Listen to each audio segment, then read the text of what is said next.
రాష్ట్రంలోనే కాదు దేశంలో కూడా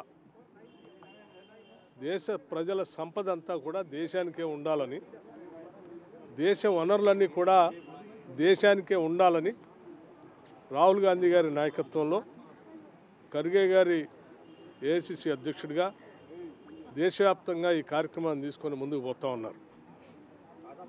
ప్రజల ఆస్తులు ప్రజలకే ఉండాలి, దేశానికే ఉండాలి, దేశానికి సంబంధించిన ఆస్తులు దేశానికే ఉండాలని చెప్పేటువంటి వాళ్ళ కోసమే ఈరోజు ప్రజలంతా ఆలోచన చేస్తున్నారు తప్ప ప్రజల ఆస్తుల్ని దేశ వనరుల్ని కొద్దిమంది పారిశ్రామికవేత్తలకి అమ్మకానికి పెట్టి దారాదత్తం చేసేటువంటి రాజకీయ పార్టీలకు ఓటేయడానికి ప్రజలు సిద్ధంగా లేరు. రేపొద్దున లోక్సభ ఎన్నికల్లో కూడా ఇదే తీర్పు రాబోతాం.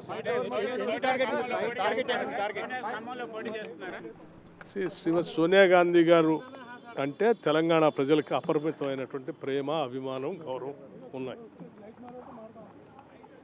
దశాబ్దాల పాటు తెలంగాణ కోరికని నిజం చేసినటువంటి సోనియా గాంధీ గారిని తెలంగాణ రాష్ట్రం నుంచి పోటీ చేయటానికి కాంగ్రెస్ పార్టీ పక్షాన్ని మేము అందరం కలిసి ఏకగ్రీవంగా తీర్మానం చేసి వారిని అభ్యర్థించాం.